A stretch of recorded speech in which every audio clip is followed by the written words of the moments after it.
Hello. Come and have a seat.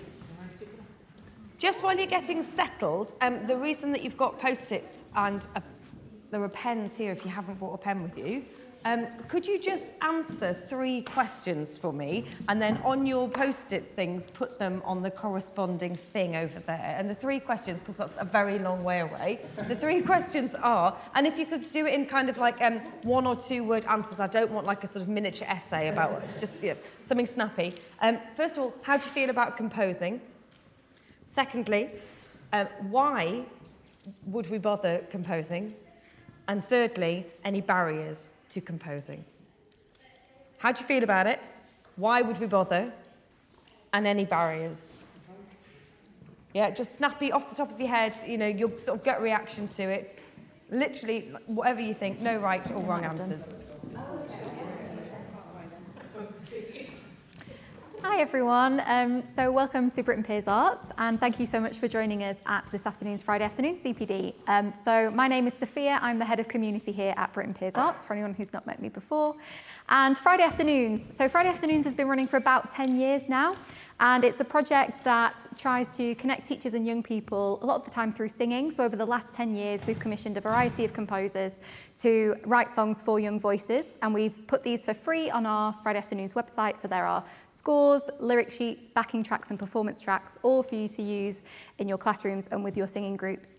And recently, we've kind of been changing the focus a bit because the feedback we've been getting is that an area that teachers really aren't as confident in is in composition, in writing songs with young people. It can be quite a daunting thing, especially if you're kind of not comfortable with music making yourself, to then be suddenly doing it with a group of young people. And so this year, we've commissioned a range of composers and educators to write some new resources that are all designed to help teachers feel more comfortable in doing this and to empower young people to have their voices heard in the classroom through making music together. So we've released these 5 resources on our website, and we've got Emily Barden here today, who is going to be introducing you to 3 of these resources, one of which she wrote herself. And so this is just a chance, for you to get to know the resources a bit, get to understand how you can use them in your classroom, and hopefully take them away to make some great music with your young people. So I will hand over to Emily. Thanks very much. Just to say, today is going to be very much a sort of like quick taster dip into the resources, because these are designed to be able to go week after week after week and grow and develop with your young people. So for us to do them in an hour is sort of not going to happen. So also, the pace that I will move is going to be quite quick. So again, I don't need to be too freaked out about how fast things are going. It's not a real-world example of how it would happen in the classroom. It's to arm you with as much sort of inspiration as possible to think, I want to go and have a go at that with my group. So the resources, I've just been over and had a little read of the things that you've written. I would urge you to go and have a good read of those as well, because it will, first of all, show anybody that's feeling at all nervous about it that you are not alone. The amount of times the word nervous appears on these things, it's up there. Also, lacking self-confidence or not knowing where to start. I would say those are the common threads that are on there. So you are not alone in feeling like that. I think that's really, really important. And these resources are designed to try and give you places to start and some ideas. What they will hopefully do is spark such enthusiasm and inspiration in yourself that you will stop using them. I know that sounds ridiculous, but they're kind of designed to not be the end answer. They're designed as starting points that hopefully will then take you off in all kinds of different tangents. Just as a quick bit of navigation so you know what's going on, who is familiar with the website for Friday Afternoons? Who's never seen it before? Okay, bro. So it's Friday Afternoons. If you search fridayafternoonsmusic.co.uk, you will immediately be taken to this website, which now sits within the Britten Peers Arts main website. It looks slightly different from the previous 10 years because this is new for this year. So if you have been using the website and you go in there and you're like, this doesn't look like it. No, it is a new, updated version. And importantly, we split it into 2 camps. We've got Sing It and we've got Make It. And Sing It is like the normal website used to be, with all of the Songbank songs on it that you can just download. There's like over 100 songs now available. If you are not a regular user of Friday Afternoons Music, you just need to know it's all free.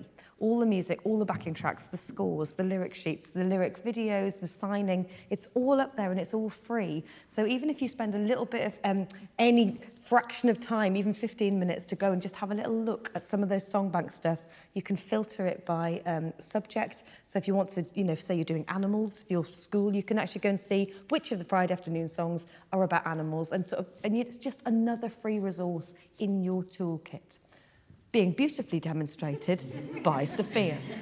And that's a very good leopard print. Fine. So that's Sing It. We're not going to do anything with Sing It today because it's just a song bank for you to go and explore with lots and lots of things in there, but it's not fundamentally about creating your own music. Make It is absolutely about how do you write music. And so there's a whole host of resources on there that are from previous existences, so Project One Dot, which is something that I was working on a few years ago, which has taken 4 of the easier Friday afternoon songs and used them as inspiration for composition activities linked to those particular songs. It's a great big module and a whole thing that you can download. But again, that's not what today is going to be about, but it sits within this Make It resource. Today is going to be about the brand new resources for 2024, which sit in the Make It tab. So if you just go into Make It and then you click in there, you'll get these around Britain, which I just have to say, I'm so pleased with the pun. That's why I wrote this resource, was based entirely around the title.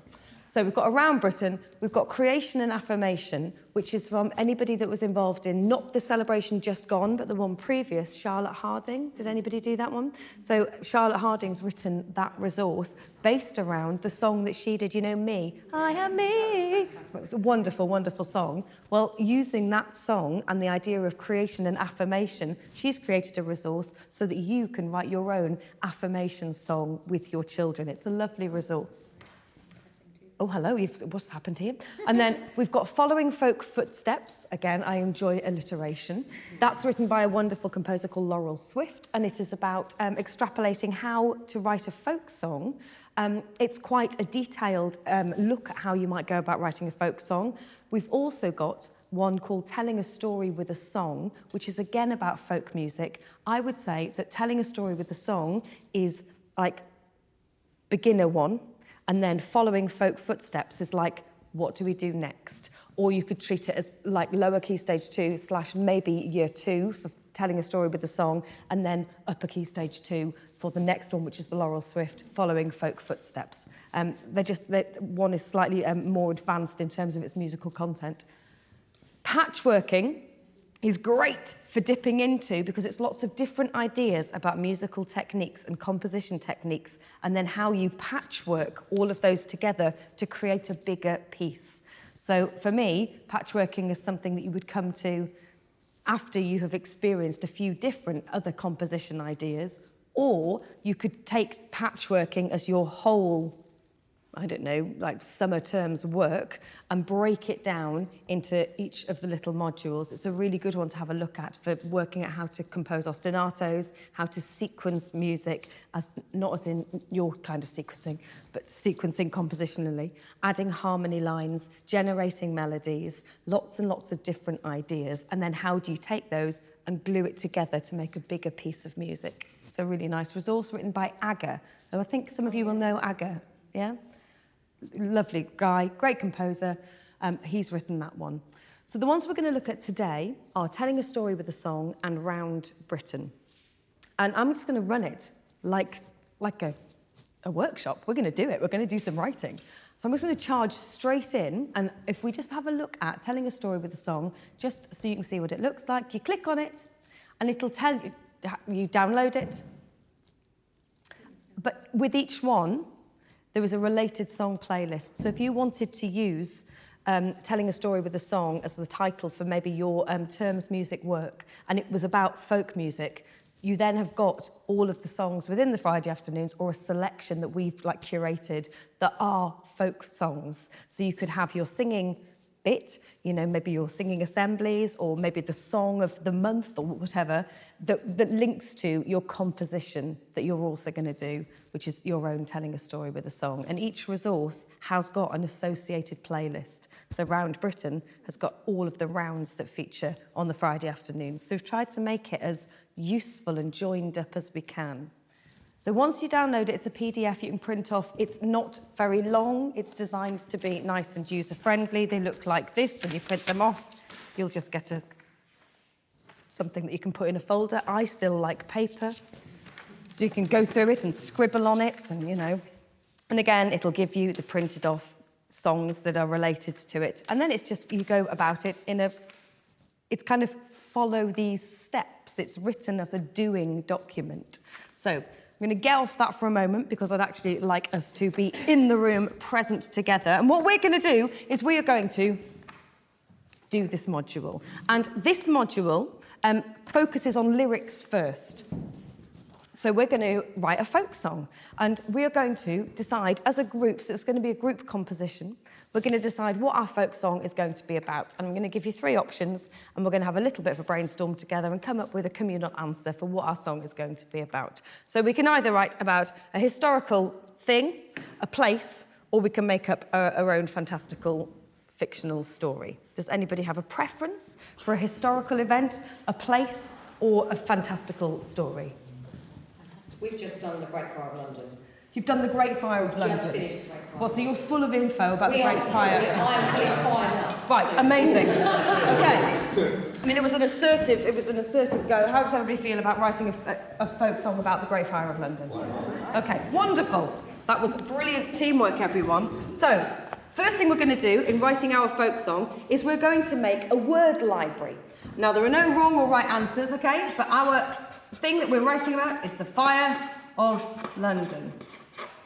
And our word library is anything that you associate or that you might already know that will be useful for our word bank of the Fire of London. And it's a word library. So if you can just go single words, that would be brilliant. And I'll try and write as quick as I can. So, Fire of London, word library. I'm going to set us a timer. How long shall I give you? 1 minute? 2 minutes? How quickly can you write? It's not how quickly we can... Oh, yeah, that's also a really good point. 2 minutes. Right. Okay. Go. Pudding Lane. 1666. Pudding. Baker's oven. 1666. Samuel Pepys. Fire. Baker's oven. Samuel Pepys. What else? Early in the morning. Early in the morning. Lovely. Ooh, you're very good at this game. River Thames. Blaze. Or heat. Heat. Fire hooks. Who? Fire hooks. Fire hooks. Oh, yes. I feel I'm going to learn something. This is really exciting. Okay. River Thames. River Thames. Thames. Scary. Scary. Windy. Smoky. Timber house. Thatch. Jettying. Timber houses. Thatched. Okay. Bury your cheese. Bury your cheese. Yes, yes. Diary. Diary. Scorching. Scorching. Disaster. Wind. Disaster. Yep. Asleep. Yep. September. Night. Night. Yep. Jettying. What does that mean? You know when the houses they go up, but they go in, so they're stepped in. That's called jettying. Jettying. You love knowledge. Okay. Any more? We've got 20 seconds left on the timer. Water squirts. Yes. Water. Water squirts is what they used.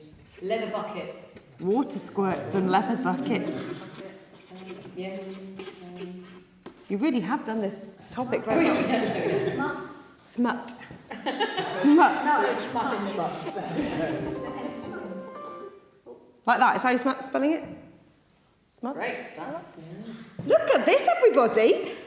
That was a 2-minute for the Fire of London. That could be about anything. So any topic that you were doing, it could be about going to sea, it could be about pirates, it could be about exploring, it could be about anything, about going space exploration.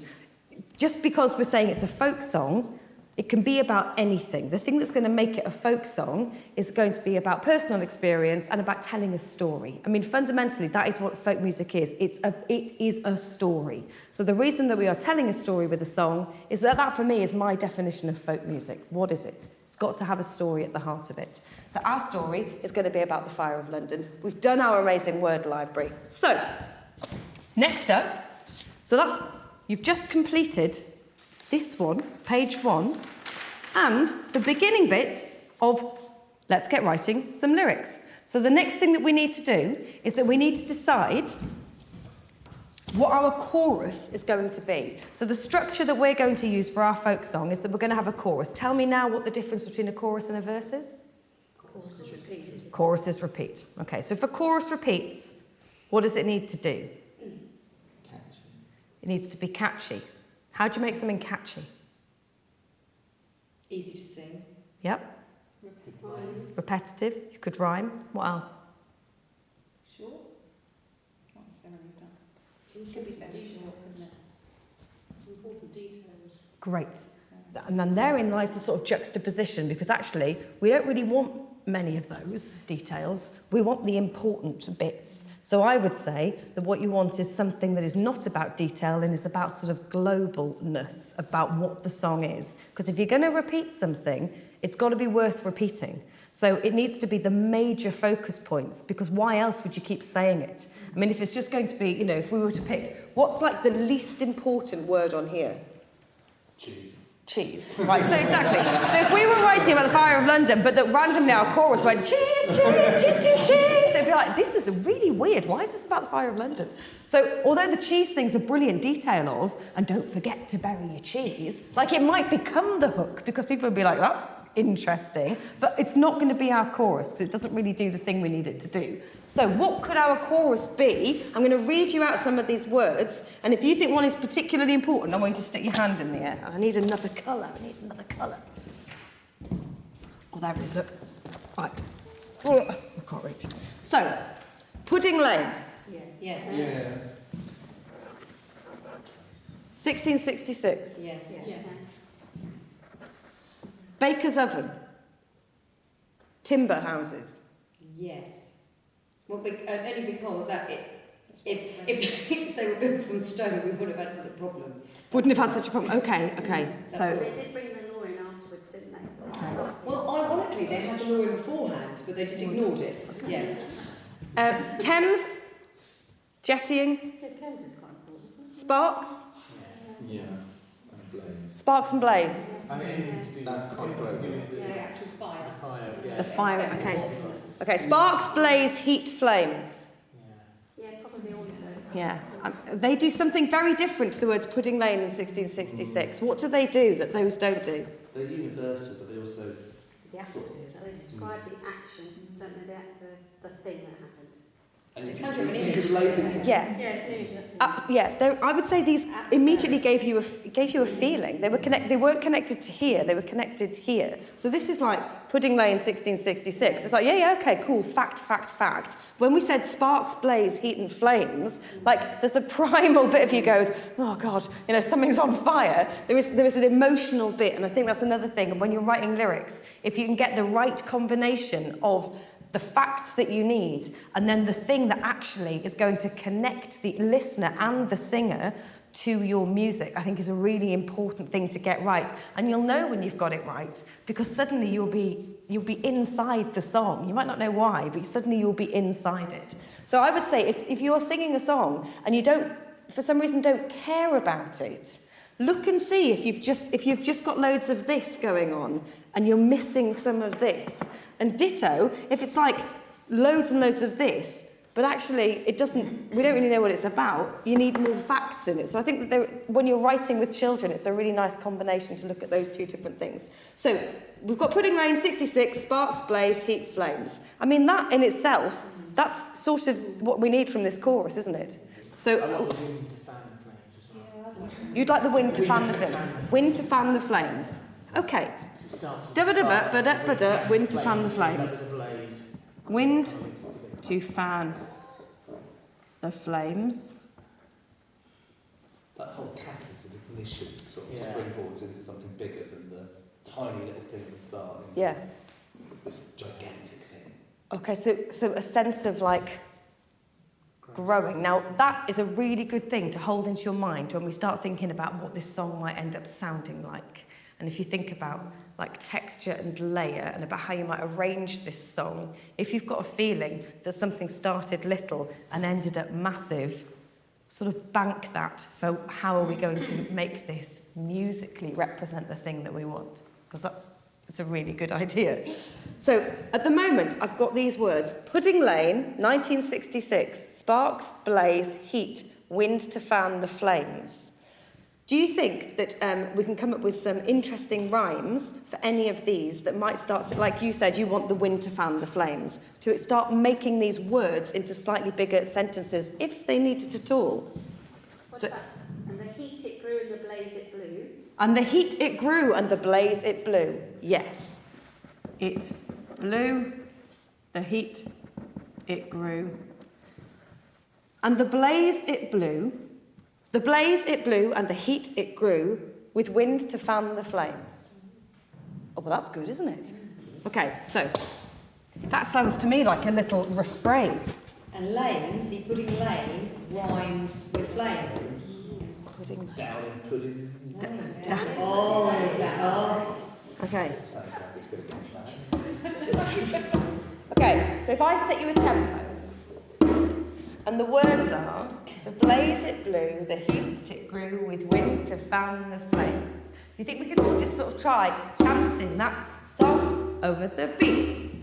The blaze it blew, the heat it grew, the wind to fan the... And again. The blaze it blew, the heat it grew, with wind to fan the flames. Great, really, really good. So where are our really strong words in that? Again, off we go.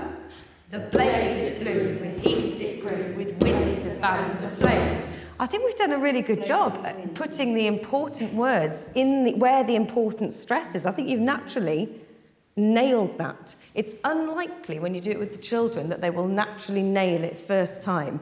You might get something where the important word is buried somewhere, and that's where your sort of skill comes in actually being able to see whether you, through that singing with a beat, whether you can get to the point where they can put the emphasis on the important words.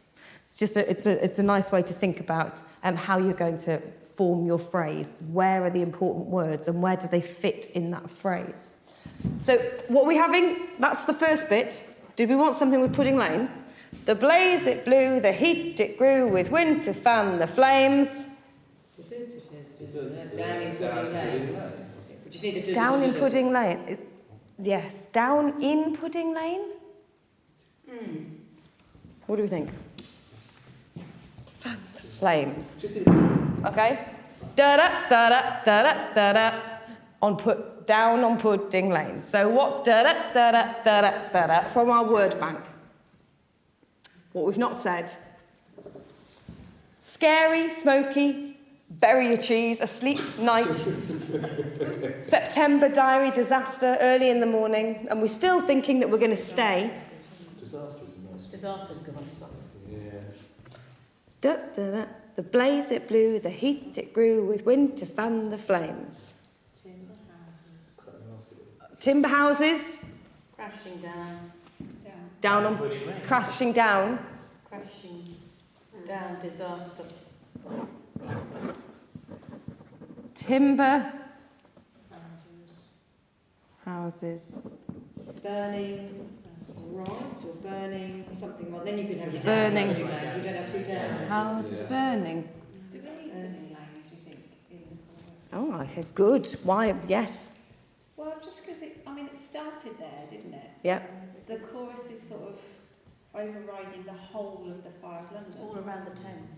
However, the monument that Christopher Wren built, when you lay it down Yeah. on the thing, it reaches Pudding Lane. Okay.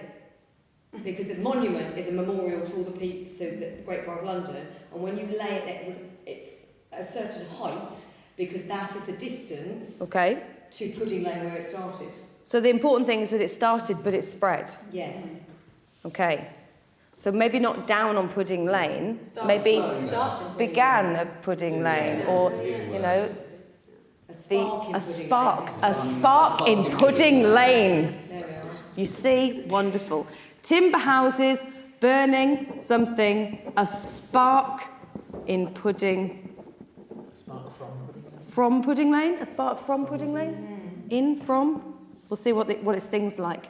So we've got timber houses burning, a spark in Pudding Lane. What's You are burning bright, because that sounds like it's a good thing, Yeah. doesn't it? burning? Hot? Fast? Hot? They're burning. It's only a one-syllabled. Yeah. What do we think? Anything on here? Fast, Yeah. Because it was speedy, wasn't it? Fast is a strange word to sing, but burning. Well, depends me from stuff. Fast, burning. A spark. Could we say timber hose? Okay, or here's the thing, it doesn't have to do the same rhythm and you could just have burning. It could go, timber houses burning, a spark in Pudding Lane. And then you do something different. And the stress is on the word burning, and you just get more of the fact that, oh my goodness, London's on fire. So we've got a chorus, it goes. The blaze it blew, the heat it grew, with winds to fan the flame. Timber houses burning, a spark in Pudding Lane. You've written a refrain, everybody. Okay. Sophia, do you fancy coming just doing some writing in neat while I carry on talking? Great. That's really, really great. So it's the blaze it blew, the heat it grew, with wind to fan the flames, timber houses burning, a spark in Pudding Lane. Just that we've got it to... Well done. Okay, so here, this is on Let's Write Some Lyrics. We've just done this little bit. So a chorus is a bit of the song that repeats. You knew that. And it comes back after each verse. It's often the catchy bit. And in folk music, it can be the bit of the song where everybody joins in, which is why I was saying, how do you make something catchy? Because, again, in folk music, the idea is you hear it once, and it's so catchy that you're going to... People will join in with this. They absolutely will. It's really important when you're writing a chorus to think about the central message of your song, which is why so brilliantly you challenged whether Pudding Lane was important. And then we got to the point, yes, it was, but it was about the beginning. And then the beginning turned into the word spark, which was on our word library. Really beautifully done. So a way to get your chorus, I started a pulse to get the musical heartbeat going. This is really, really useful to stop things just being a conversation and start it becoming something more rhythmic. Because once you got that da-da, ba-da, ba-da, but we were off. We knew what we were doing. So that musical heartbeat of just keeping a drum going is a really nice way when you're working with... You can just be doing it as you're talking so that everybody's sort of intrinsically has this tempo going on, and then they'll start thinking in patterns. Central message of your story, we've done that. Any repetitions in your chorus lyric? We've decided no. This says set a timer for 3 minutes and see what you come up with. I think we did it in about 5. You were utterly wonderful. So, that's that bit. I'm going to skip, the next bit says here, now let's write some verses. I'm going to skip that because it's the same process. You just have to get involved in, what have we not got involved with here? Details. So your verses, for me, when I'm writing a song, the verses are where I start to think about, oh, okay, so what are the examples that illustrate the thing that I'm talking about in the chorus? If the chorus is the thing, the verses show me the thing. They tell me who these people are going to be about. So that's where it could be all about, you know, the houses leaning in towards the River Thames and building up that atmosphere and really painting a picture, and then coming back to the global thing of "and the blaze it burns" in our chorus. So writing the lyrics, put in some detail, but essentially it's the same process. Start big, Lovely writing, Sophia. Start big, get lots and lots of ideas, and also for the verses, I would suggest is a good time to break out into smaller groups. When I'm doing, working with young people writing, I always try and write the chorus utterly communally with everybody like this. So everybody in the room feels that they've got an investment in that chorus, in the direction of the song. And then, when we come down to writing the verses, to break off into smaller groups, I find is quite an effective way to let people's imaginations run off and also generate more material quickly, because you get lots and lots of different versions. And with verses, especially in a folk song, it doesn't matter if you've got 27 verses, it's fine, it's folk. So you can really extrapolate ideas and break it up into smaller groups. Okay, next little bit, we're going to talk about how you turn this into, I'm not just going to talk, we're going to do it. How do you turn it into something that's not a chant? Like, why is it not a song yet? So it hasn't got a melody. So how do you write a melody? Okay. So we're going to go back to the chant, okay? Already just chant. The blaze it blew, the heat it grew, with wind to fan the flames. Timber houses burning, a spark in pudding lane. Okay, so now I want you to really exaggerate any important words. Already there's a shape happening on the word burning. And I want you to think about, when you're exaggerating these words, if there are places where there's a natural inflection to go up, or whether to go down, or whether to make it longer, whether to make it shorter. So do that again, but do it in a way where you're really exaggerating any of those specifics about the words. One, two, three. The blaze it blew, the heat it threw, with wind to fan the flames. Timber houses burning, the spark in pudding lane. Wonderful. What's the highest note that we seem to have?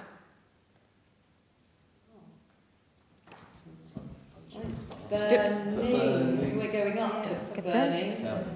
You're sort of doing this on the word burning. You're going, timber houses burning. That's what you're doing. You're making a sort of arc on this.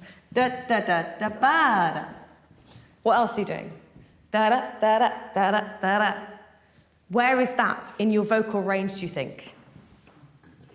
Comfortable. Comfortable, exactly. It's not the blaze it, but you've not sort of done that. You've gone the blaze it. You've done something that's quite it's like growing. So I would suggest that this it's sort of starting low down somewhere. The heat it. So what do you think you could do there? Go on. I think it feels like there needs to be a musical sequence there, doesn't it? Sequence. Oh, you've already moved into the patchworking one. Wonderful. A musical sequence. For anyone that doesn't know what a musical sequence is, how would you define a musical sequence? The same pattern but moved up or down and pitch. Brilliant. Can you think of an example? No. Off the top of my head. Three blind mice. Three blind, yeah. Three blind mice, see how they run, see how they run. Musical sequencing, same riff, same motif, shifted.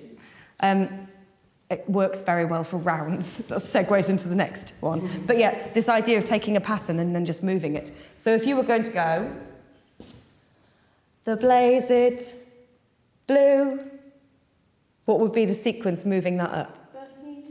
Yeah, exactly. The blaze it blew, the heat it grew. I mean, it's also a scale, but it is the same little motif, just moved. And if you went, the blaze it blew, what would the next one be? The heat it grew. The heat it grew, exactly. So it's taking the same musical idea, but just shifting it. And you could do it up, you could do it down. You could do it many, many times in a row. It's all still sequencing. Excellent compositional technique to take a small motif and make something much bigger out of it. So the blaze it blew, you don't have to use any of my tunes, but does anyone have an idea for one that they might like, or any of those that you particularly liked? Just chant again. The blaze it blew, the heat it grew, with winds to fan the flame. Timber houses burning, a spark in pudding lane. Tell me about the word spark. Short.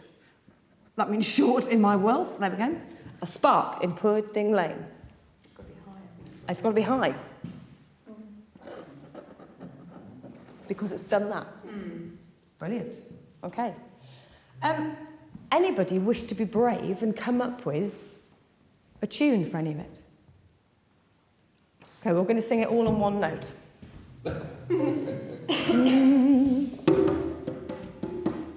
We're gonna sing it all on this note to the rhythm that we've got. Ready, off we go. The blaze it blew, the heat it grew, with winter fanned the flames. Timber houses burning, a spark in Pudding Lane. Do it again, and if you want to change the note, you can.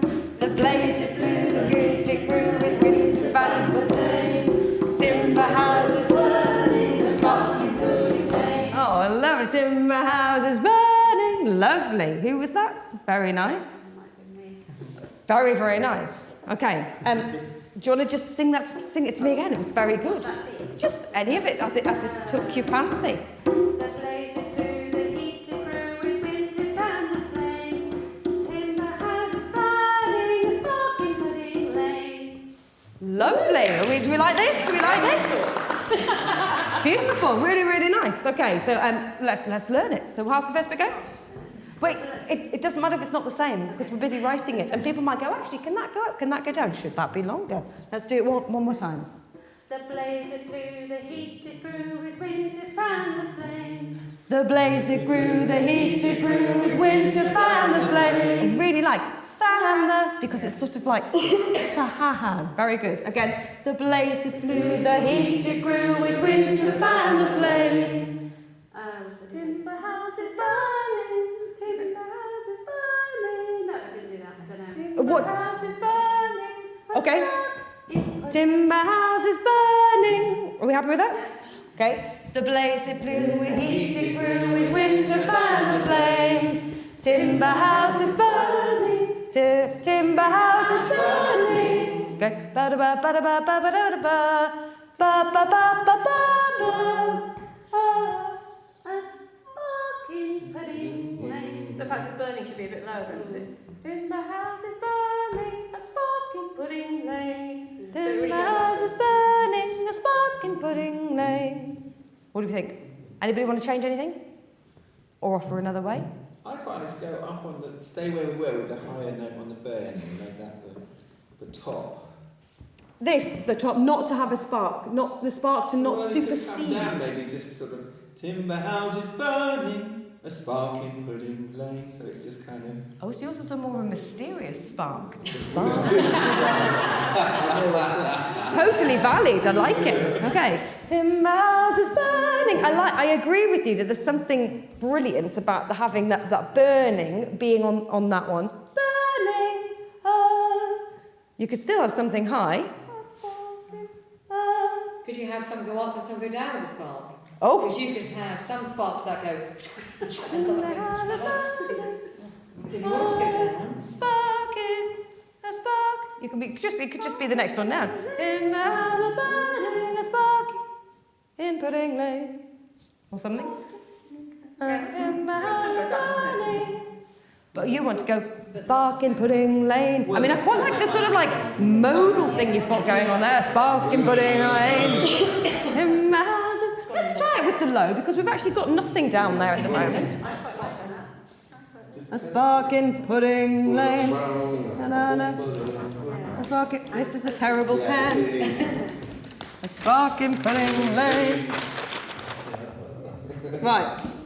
Ba-ba-ba-da. Bum. Ba-da-ba-ba. Ba-da-da-da. Ba-ba-ba-ba-da-ba-ba. Ba-ba-ba-ba-ba-da. Ba-ba-ba-ba-da-bum. Okay, so. Ba-da-ba-da, ba-da-ba-da, ba-da-ba-ba-ba-ba-ba, ba-ba-ba-ba-ba-da, ba-da-ba-ba-da-bum. Right, that is sort of what you've written, okay? Enough that we should be able to remember it. There's no reason why your children can't be doing that as you're writing this. It's just a series of lines. When it goes high, it goes high. Or if it doesn't, like, there's no reason why they can't be notating all the time as you're composing. It doesn't have to be a manuscript with beautiful little dots. It's just about representing the shapes that you're singing. So I would urge them to be writing and scribbling so that you've got a sort of an aid memoir, but also it's really interesting to see how they are perceiving. You know, so I hate to use the word assessment, but it's a useful little tool to see whether they are able to match what's going on. So let's try singing our song. 1, 2, 3. The blaze it blew, the heat it grew, with wind to fan the flames. Timber houses burning, a spark in Pudding Lane. Now I think a spark in Pudding Lane going to become it's going to become the hook. I think it's absolutely great. I think that everybody I can hear would join in. A spark in Pudding Lane. It's also a wonderful title. Yeah. A Spark in Pudding Lane. I don't know a song called A Spark in Pudding Lane, but I know immediately what that's about. So again, I would, all the time that you're writing, if you can get a title in your chorus, or if a line springs out, you know it's a pretty brilliant line. And as soon as that one happened, it's like, yep, there's your song, A Spark in Pudding Lane. Lovely, lovely. So we've written a melody. Really, really quickly, we've written a melody. If that's the pattern of your melody, I would really try and make your verses not that, okay? So try and keep that as its own little thing. And when it comes to writing the lyrics to the verses, stay with that one note thing for a long time and maybe just pick out some key features and try to resist them just writing to that same melody we've created. So go back to the rhythm, go back to the rhythm, go back to singing it on one note, and any particular ones, words that stand out, try altering the pitches, but really, really get into the habit of not just singing the same tune that you've already created, because that is what will happen. So they will have written this tune, and now they'll just write loads of words that fit that tune. But no, go back to your word library, go back to telling the story, go back to chanting it, go back to singing it on one note, and take it away from this. This is its own beautiful thing that we've created. We're going to sing it one more time together. 1, 2, and off we go. The blaze it blew, the heat it grew, with wind to fan the flames. Timber houses burning, a spark in Pudding Lane. Absolutely glorious, everybody. That all came from me just saying, and you look at your tunings, very good. I just gave you a C.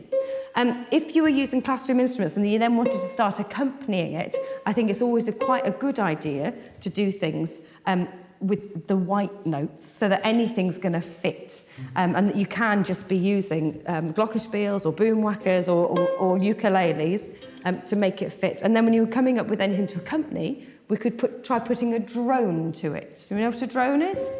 What's a drone? Continuous. Continuous note. Yeah, one. So just something that's underpinning. So one note, and that note can change, but fundamentally it's like one sound, a bit like, you know, like a bagpipe has a drone, and then it's got the tune on the top. And a drone is a really good way to add harmony simply. Okay, so I could just be playing this. Terrible out of tune ukulele. The blaze it blew, the heat it grew, with winds to fan the flame. Timber houses burning, a spark in Pudding Lane. And it's sort of just, it's one step up from the drum, but it's just like, anyone can do that. Could be on a ding, ding, ding, ding. It could be anything. That one note. Again, it's something else that you can use. So then it might be that you just have like a little bit where everybody just plays a C for ages. You could then turn that into a vocal drone. You could just have half of the group all singing, a spark in Pudding Lane, a spark in Pudding Lane. Let's try singing that. A spark in Pudding Lane, a spark. We're going to sing. The blaze it grew, the heat it grew, and wind to fan the flames. Timber houses burning, a spark in Pudding Lane. Oh, yeah. Yes? So, if you get one that's like, It's really, really good. And really quickly and effectively, you've taken what is essentially a really small bit of music, but you've added a drone layer. You've got a drum, dum, dum, dum, dum. You've got an ostinato, one line going, and then you've got a song over the top. And you could, with that, you could then get into arranging and make this into a much bigger piece. And we haven't even done the verses yet. So anyway, we have done this one, which is your writing your melody and then using pitched instruments. That is it. You just need to write some verses and you've got a complete thing. That is this module. Does anybody feel like that was unachievable? Do you feel it's achievable? Yeah. Great. How do you feel about the idea of communal writing? Does it scare anybody? It can work really, really well, but then, like we said, I just think it's such a great room if you see it in one way, when it's a load of sort of adults and people that kind of already know some stuff about music. It gets very, very quick. It's sometimes very different with just it depends what class you've got, I suppose. You've all got that class, you go, let's try this, and it's just like car crash. Yeah. And other classes, you do something like this, and some of the ideas would be everywhere, and it's just like you trying to bring things together, basically. Yeah, absolutely. And the facilitation of it is an important role that you can play. But I think that it's when your teaching skills come into play, which is about that. It's about managing the room. It's about making sure everybody's included. It's about making sure it's not always the loudest voices. It's all of the same stuff that you would do anyway when you are trying to make sure that your class is happy. I think that to be able to do a bit where it's group songwriting and a bit where, which is what I'm saying about the verses, giving the opportunity will help with those who've just got ants in their pants about wanting to do their song, because you will. You'll get somebody who'll be like, but I've already written 47 verses. It's like, that's great, but this is going to be our song. But to have those moments where people can freely express, I think is a really nice thing to be able to do. The other thing is that when we were putting together melodies, another way to approach it, if people weren't brave enough, because again, you're all pretty brave, to sing out loud, is to take glockenspiels or anything else that's pitched, and again, just using C to C, just with the white notes for ease, ask people to use 3 of those notes, pick 3 of the notes, and come up with a little melody, again, in smaller groups. So it would be like a breakout activity with a really simple instruction. So it's not this unwieldy, go and write a melody. It's choose 3 notes, don't mind which they are, but make a melody out of 3 notes. And then when they've got 3 that they really feel passionate about, come back to the group where you will have written your lyrics. This is before you will have put together your tune, and then see whether anybody's 3 melodies, naturally, we can make them fit. And then when they've been written on a glockenspiel, it's less like they're just plucking music out of the air. But in all of the songwriting workshops I've done, there's never been one where somebody hasn't just sung like you did. You know, there's always somebody's gone, oh, and it's been enough to spark one little spark, to spark the rest of it. But if you do find it's really difficult to get them to actually, vocalise something, go to the instruments, set a very simple instruction, and get them composing something short, and then you can go from there. Okay, that one was, okay. We're going to do Round Britain. Round Britain, how to write a round. I'm going to show you another thing that fits into these things, which is the accompanying videos. That one that I've just described to you has no accompanying video. It doesn't need an accompanying video. It's really self-explanatory.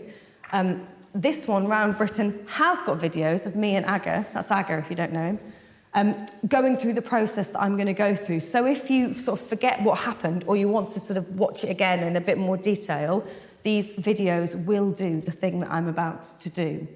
You don't need to play it now, it's just mortifyingly embarrassing, but they're there. So here is an idea. Where do you get your ideas for songs from? That was wonderful because I said we can do it about history or we can do it about a place or we can make it up. So I gave you some choices and you came in with the fire of London marvellously, strongly and confident, which is great, really, really good. But sometimes you might not know where your song ideas are going to come from, and there might not be an obvious topic that you want to write about, but you know you want to write a song. So an exercise is writing to an inanimate object. So what I want you to do, and this explains it here, I would like you to pick an inanimate object, something in this room, or maybe not in this room, in the outside, but a thing. And all I want you to do is I want you to, for a minute, just free write about the thing, okay? So have you got a pen or a pencil? And something to write on if you haven't, there's some paper behind you. But this is not a poetry competition, so I'm not expecting like, oh, thou greatest hall, you know, none of that needs to happen. You are just going to be writing about something, okay? And it would be quite nice if you could sort of talk to it. So you're really comfy. You hold me when I'm tired. Your forelegs are grounded. You're something I look forward to at the end of a day. It's just me chatting to a chair, okay? So it could be anything, but if you could address it in the first person, that would be really, really great. If that's something too far for 25 to 6 on a Wednesday, then just write about the thing, okay? You've got 1 minute, and I am setting a timer again, to free write about your thing. Try not to include the name of the thing. Don't look over your friend's shoulder. You've got 1 minute. Go.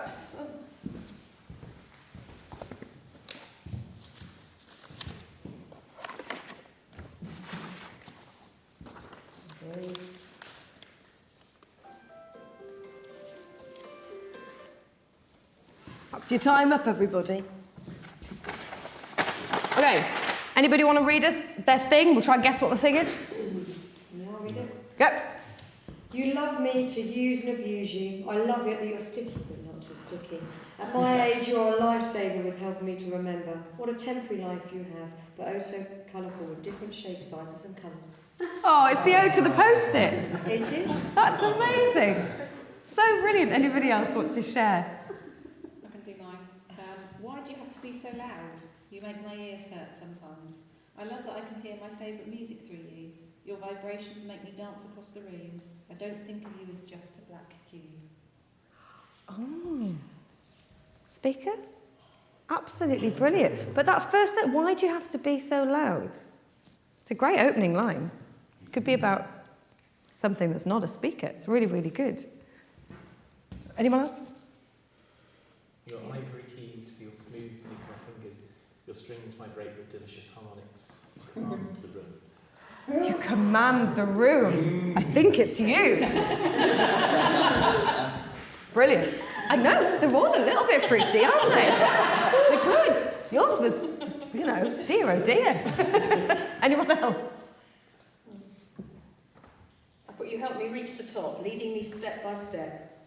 A hanger for my washing, leaning casually against the wall. A hanger for my washing too, I'd say probably. Oh, okay, leaning casually against You the helped wall. me reach the top. A ladder! Yeah. Oh, amazing. But again, what a wonderful thing. You helped me reach the top. Like, that could be absolutely to somebody. It's a really great, it doesn't have to be a ladder at all. That could be somebody really important in your life. So the whole thing about the inanimate object thing is that it reveals lines that are completely human, that are not intended to be human. So it can free up a lot of emotional stuff or ways of expressing, and you get turns of phrase that if I said, write about somebody that you love, you probably wouldn't say, why do you have to be loud all the time? You helped me reach the top. But by writing about a speaker and a ladder, you get these words and phrases that absolutely do that job. It's particularly good, so sort of like year 5 and 6, transition, it's a really good way of maybe getting through the self-consciousness about writing lyrics by picking something you don't really care about, you're not completely invested in, but you will find some absolute crackers of lines come out. Brilliant. Anybody else want to share one? Okay, one. Do you listen when you're not speaking? When you're loud, it hurts my head, so please quietly whisper your songs and stories. I know. I mean, if it was a poetry competition, you've just won. Absolutely brilliant. And it's another ode to the speaker. Yeah, really, really fantastic. So the one I did as an example on this is to a tree.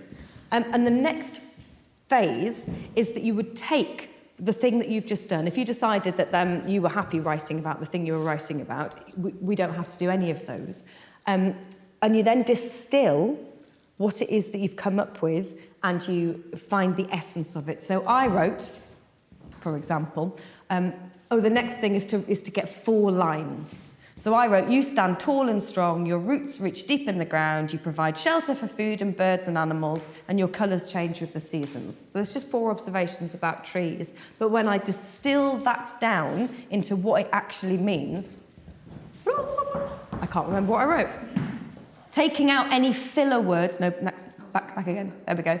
What I ended up with was tall and strong, roots deep in the ground, shelter and nourish, and then because I actually wanted a rhyme, instead of saying your colours change with the seasons, I just did the colours, orange, green and brown. So from that, which came from just me writing about a tree as if it was a person, a thing, to distilling it down to 4 lines that then had a rhyme in it. And that is going to be things that I'm going to write my round in. Because for us to write a round that works in 4 parts, we're going to write 4 separate lines. If we wanted to write a round that worked just in 2 parts, we could have 2 separate lines. A round that has 4 lines will also work in 2 parts. It will also work in 3 parts, but it will work in 4, okay? So for this exercise, we're going to write a 4-part round. Sounds terrifying. It's not. So those 4 lines, we're going to go with those because we're pressed for time, but you're going to get you will know how I got there from that exercise, okay? So now we've got 4 lines. We're going to write 4 independent melodies that are going to sit over a backing. Now, does anybody in here not play any sort of a harmonic instrument, like a keyboard or a guitar or a ukulele? I don't mean like Slash or somebody. I mean like just to be able to pick up and play a chord. Because I'm going to suggest that if you can't, that you Google 3 chords on the ukulele, you borrow one from school, or you buy one for 20 quid, and you learn 2 chords. For this exercise, you need 2 chords. And I would suggest that if you can do that, first of all, you'll feel amazing because you can play 2 chords on the ukulele, but also it's so useful as an accompanying tool to be able to do. And I think you'll all totally be able to do it. So I'm going to pick the chords for my particular song. I'm going to use a D, which on the ukulele is there, but on a piano, it would work exactly the same. And I'm going to use an E minor. So that means the notes for this are D, F sharp, A. And when you play them together, you get the chord of D. And when I do it with an E minor, I get E, G, B. And I'm just going to alternate between those 2 chords. But you could use any chords that you wanted, having Googled how to play the ukulele. And each one of the lines we write is going to fit over those 2 chords, okay? So I'm going to go like this. Sort of.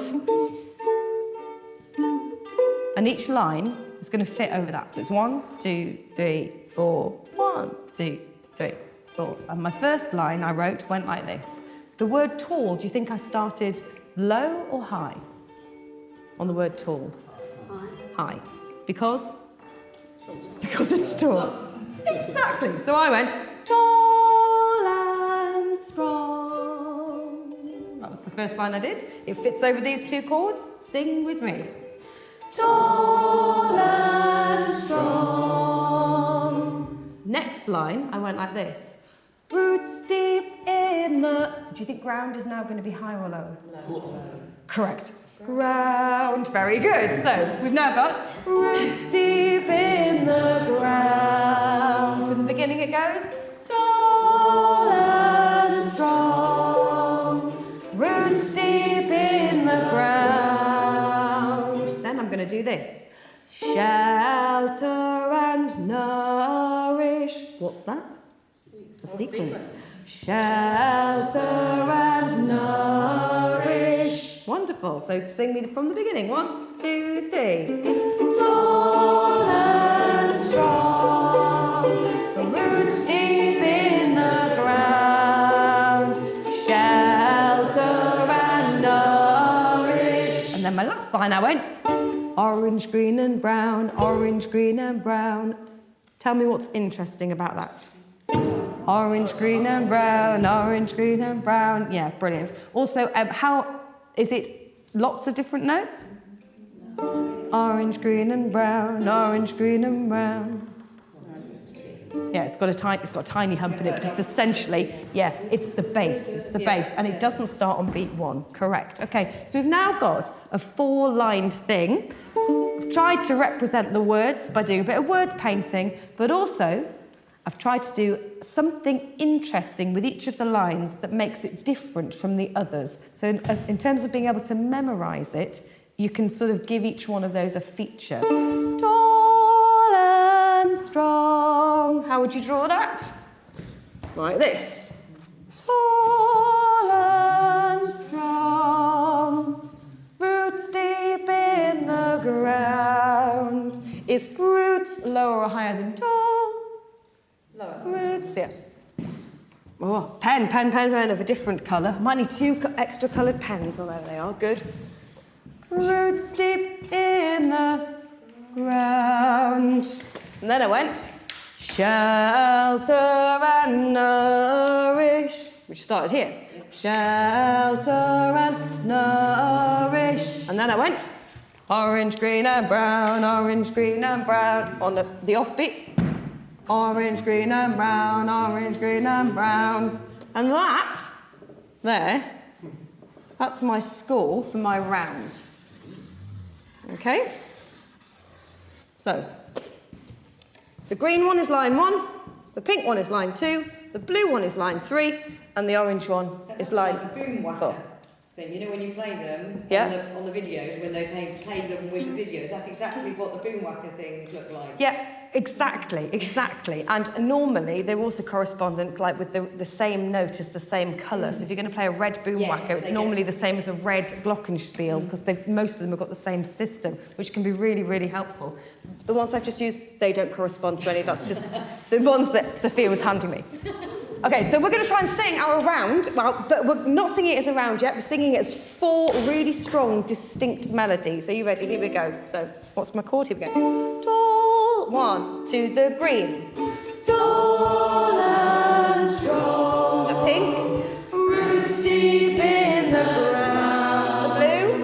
Shelter and nourish. The orange. Orange, green and brown. Orange, green and brown. Absolutely brilliant. So to make that work as a round, you just quite simply start each line after the next one has started. So we'll start with this half singing the green one. When they've gone on to the pink one, start singing the green one. We'll do it in a 2-part round. Are you ready? Steady. Off we go. Tall and strong. Roots deep in the ground. Shelter and nourish. Orange, green and brown. Orange, green and brown. Orange, green and brown. Orange, green and brown. Amazing. How do you think you sing it in a 3-part round? Split into 3 groups and do exactly the same thing. Group 1, group 2, little group 3. Okay, here we go. Ready, group 1. 1, 2, 3. Tall and strong. Tall and strong. Tall and strong. Roots deep in the ground. Shelter and orange, green and brown. Orange, green and brown. Amazing. And then a 4-part round. 1, 2, 3. Even smaller group. Okay, here we go. 1, 2, 3. Tall and strong. Tall and strong. Roots deep and strong. Shelter and nourish. Orange, green and brown. Orange, green and brown. Orange, green and brown. Orange, green and brown. Orange, green and brown. Orange, green and brown. Low, you have a 4-part round. You've got a scored 4-part round. Did that seem achievable? Yes. Do you understand how we got there? But anybody want to recap the process, not the lyric one, but the musical process of the important components of what we've just done? What did we have to start with? 2 chords. Yeah. And those 2 chords, I mean, we could just do it with 1 chord. You could just play 1 chord. And as long as each of the lines has got a really clear defined shape, it'll still work. I just did 2 chords because it made it a little bit more interesting. You could have 4 chords. You can have as many chords as you want. The important thing is that each line works across the same harmonic basis. So mine moved every bar, I moved chord. Each line fitted over that chord, followed by that chord. That was 1 line. The next line did exactly the same thing. So it has to follow that same harmonic structure. It's how your round will definitely work, okay? So, anything else that we did? Thinking about this one? Trying to match the melody to the words, so Yeah. you find where your notes are. Brilliant. And that's sort of like, it's not necessary, but for me, it becomes a really good way of remembering. So for me, with lyrics, the more they paint a picture and the more lyrics stop being a series of words and start being the creation of an image and a feeling and a something, the more likely I am to remember it. And so I think if I'm like that, well, there must be a percentage of the children are also like that. I just think it's a nice way to put the music inside as quick as you can. But you don't have to do it like that, okay? It doesn't have to start high if it's the word tall. It just, for me, that was another way of doing it. What else? I want you to think about the way this looks. Rhythmic patterns, varying the rhythmic patterns. Yeah. So that's really important to create interest. It's not important to make it work. Rounds would work absolutely with no rhythmic variation whatsoever, but they wouldn't be very interesting. And so when you're thinking about how do you make your composition more interesting, how do you make it sound more like a composition and not something that you're sort of like, oh, that's a bit dull, it comes in the variety. So yes, a bit of rhythmic variation. So we've got some long notes. Here they are. Look, there's only 3. Only 3 notes that we've got. Ba, ba, ba. By the time we get down here, ba, ba, ba, ba, ba, ba, ba, ba, ba, ba. We've got loads of notes, but they're all filling the same musical space. They're just varied. What else varies other than just the rhythm? Pitch. Yeah. So you can try, and I call this little box here sonic space. Sounds cool. But also that's what it is. It's your sonic space. And so really, to create interest and to create harmony, you need something high, something in the middle, something a bit lower, and something on the bass line. And if you get those 4 elements, you're going to get what is in essence a sort of choral piece of music. You've got somebody high, somebody a bit lower, somebody a bit lower, somebody on the bass. You get the whole spectrum of the sonic space. So again, it's another way, if you're writing something and you're like, oh, it's a bit, oh, I don't know, dull or boring, draw it like that in a box. Draw the shape of the lines. And if you discover that they're all here, be like, oh, what about this bit? What about this bit? And try and pull the music out into that sonic space. You'll get much more interest. Anything else? I think it's good to show that it's textured as well. Yes. You know, it's all built on the same piece to show that it is around. Yeah, absolutely. It's completely. You want to know what texture is? Yeah, you're right. Just show that. There you go. You've made texture in this bit where they all sort of like meet up together. They're all closer together in pitch and this all closer together in rhythm. It's just nice to be able to see. And if you keep doing that with notation and you're doing it and the children are doing it, it's not a massive leap to turn that into dots and manuscript. It's really not. It's not a big leap. But just the habit of getting into visually representing what your music looks like stops it being such a big, oh, and now we're going to write it down. Which it might not be for you. It might be that you're absolutely happy using scores with your children, which is great. But I know it can be another barrier, thinking, I don't know how to document my compositions. Something we haven't touched on is a way to remember your process. And if you are writing with a lot of people, I quite often have like a voice notes just recording, or a computer setup recording what's going on, because sometimes you get an amazing idea and then it's gone. And nobody can remember what it was. So if you do have just an iPad or even just your phone with voice notes on, just as a way to keep that record, again, it's another assessment tool because you'll have the actual process recorded. Anything else? Because we are just about 4 minutes to 6, which leaves enough room for any questions that you've got. No? Are we going to get a copy of the video you've been doing?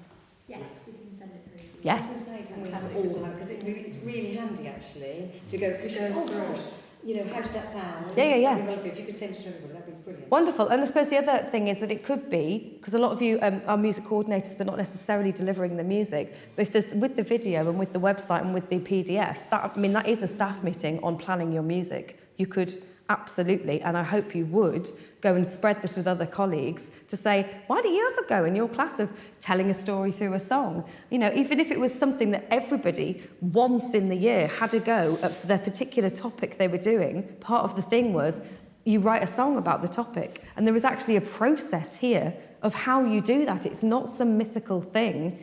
It's a process. And hopefully it's broken down enough that you can help support your colleagues. We hope it is anyway. I'm just going to go over here and grab the barrier piece of paper and just see whether we've maybe solved any of those barriers or whether there's any that we could just have a quick chat around, okay? So,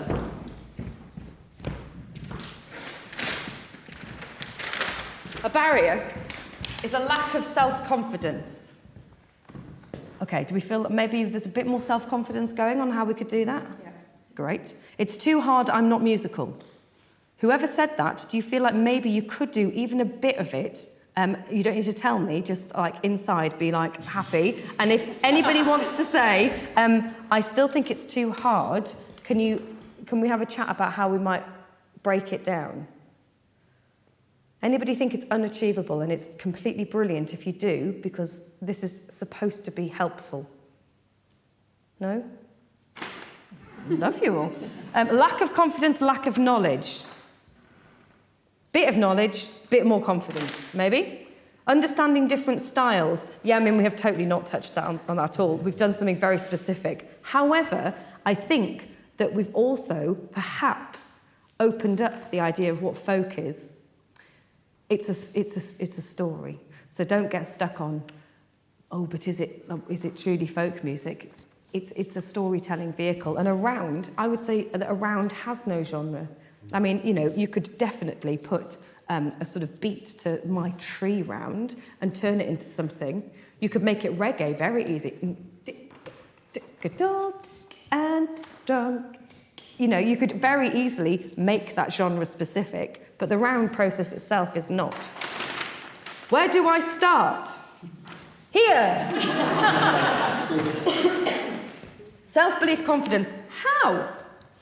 Like this. Composing, arranging parts for instruments you don't play. Well, we did a bit of that when we talked about the drone, the one note. I think it's a really useful way to start building harmony, and then to also with the thing where we found the one line, where you were a sparking, and we had that little repeating ostinato. Ostinatos are brilliant for starting arranging because they're really effective, but they're really straightforward.